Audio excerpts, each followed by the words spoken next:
seperti yang baru mungkin kalau kita bicara Lenovo Yoga Aura Edition itu cuma ada di Lenovo. Fitur-fiturnya mungkin Kak. Itu fiturnya, oke, mungkin Aura Edition itu ada 3 hal ya. Jadi yang pertama itu ada Smart Share, di mana kita bisa transfer data antara smartphone dengan laptop.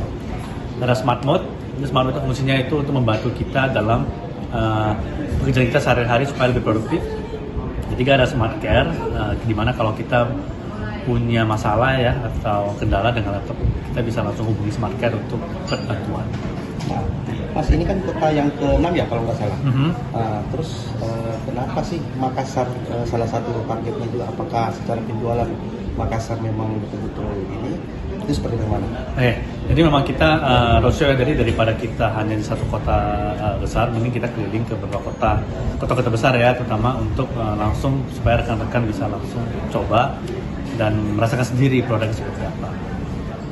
Bisa dijelaskan soal penggunaan AI-nya, Mas?